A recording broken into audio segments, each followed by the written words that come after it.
So the first thing I would do is I would get I get a lot of my top executives. I would get them to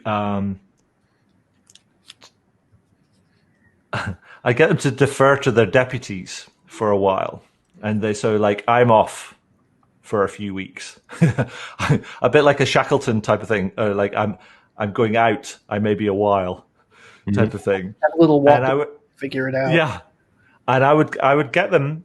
I would get them on the front line. I would get them in front of that visceral experience about what it is and what it means to deal with customers, whether that's kind of shadowing people or going through some rapid training so they could man the phones or kind of field the emails or do the chats or whatever. Because I want them to have that visceral understanding of what it means to be dealing with customers when we're dealing with this environment of a lot of fear, a lot of anxiety, a lot of stress, even now.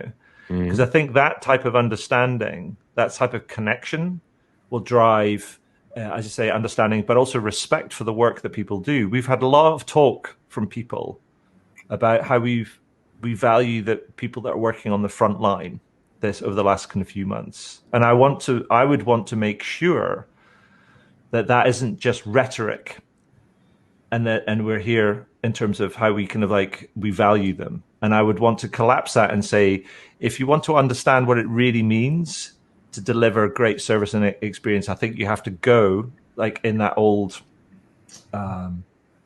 Kaizen sort of lean approach. You have to go to the Gemba, right? And the Gemba is where the real action is at.